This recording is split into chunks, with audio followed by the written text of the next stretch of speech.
पैरों में दर्द है, एड़ियों में दर्द है, सुबह उठते पंजे रख नहीं पा रहे हैं आप जमीन पे, या इतना पेन है कि आप मूव नहीं कर पा रहे, रख तो रहे हैं लेकिन वो पेन धीरे धीरे आपका बढ़ता जा रहा है, उसके दो रीजन हो सकते हैं। सबसे पहला रीजन है कि आपका विटामिन डी आप चेक कराइए, क्योंकि विटामिन डी डेफिशिएंसी की वजह से भी ये पेन होता है। और दूसरा रीजन है हमारा यूरिक एसिड।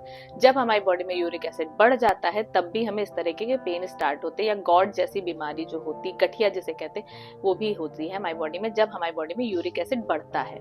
यूरिक एसिड बढ़ता कैसे? जब कोई भी फूड जिसमें प्यूरिन नाम का कंटेंट होता है वो हम इंटेक करते हैं, उसका बाय प्रोडक्ट होता है हमारा यूरिक एसिड।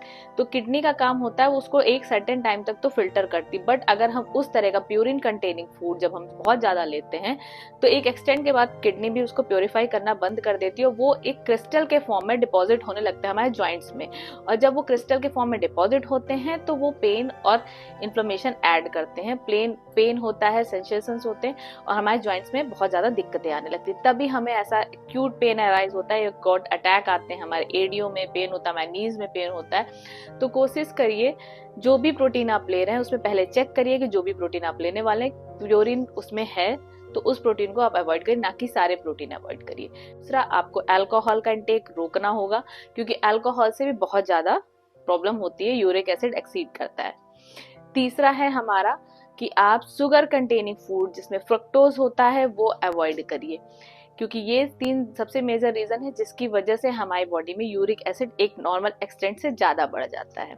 यूरिक एसिड बढ़ने से होता क्या है? सबसे पहली बीमारी तो हमारी गॉट है, जो गठिया जिसे हम कहते हैं, सबसे ज्यादा मेजर रीजन होता है उसका होने का यूरिक एसिड जब हमारे ब्लड में बहुत ज्यादा हो जाता है। दूसरा, हमारे किडनी स्टोन्स का फॉर्मेशन भी होता है, क्योंकि किडनी आप इमेजिन करिए जब हमारे किडनी का काम है फिल्टरेशन का, और जब एक्सेस में कोई चीज आ रही जिसको किडनी प्रॉपर्ली फिल्टर नहीं कर पा रही, तो वो कहीं ना कहीं एक सॉलिड फॉर्म में एक्यूमुलेट होती, क्रिस्टलाइज फॉर्म में एक्यूमुलेट होती, उसकी वजह से किडनी स्टोन्स होते हैं, क्रॉनिक किडनी डिसीजेस भी होती, और वो चीज एक मेजर इलनेस और बढ़ा देती है, हार्ट अटैक तक के चांसेस हो जाते हैं अगर हमारा यूरिक एसिड लॉन्ग रन तक बहुत ज्यादा बढ़ा रहता है।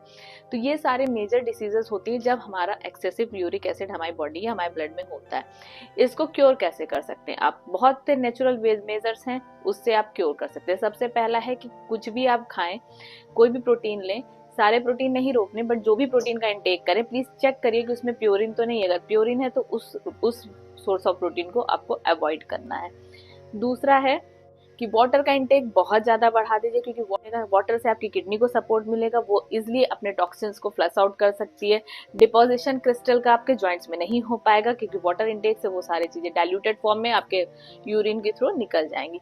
तीसरा है फाइबर्स ऐड करिए फूड में, शुगर का इंटेक कम करिए, फ्रूट्स और वेजीज ऐड करिए जिसमें लो प्योरिन हो, तो मोस्टली फ्रूट्स का प्योरिन होता ही नहीं, बनाना है, ऑरेंजेस, ऐसे फ्रूट्स को इंटेक ऐड करिए अपने डाइट में, जिससे भी आपका प्योरिन लेवल लो हो जाएगा।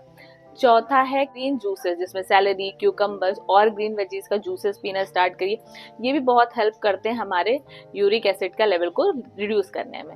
और पांचवा है कॉफी लीजिए, क्योंकि कॉफी एक ऐसा एसिड होता है जो हमारे यूरिन के माध्यम थ्रू हमारा यूरिक एसिड को, टॉक्सिन को फ्लश आउट कर देता है, एक्सक्रीट कर देता है। छठा है जैसे आप लेमन टी ले सकते हैं, जिंजर टी ले सकते हैं, हर्बल टी ले सकते हैं, या कोई भी टी ले सकते हैं जिससे भी आपके टॉक्सिन्स बॉडी से इजीली निकल जाएं, यूरिक एसिड्स का जो एसिडिक कंटेंट है जो क्रिस्टलाइज फॉर्म में हमारा एक्यूमुलेट हो रहा है हमारे जॉइंट्स में, वो ना हो पाए, वो फ्लश आउट हो जाए।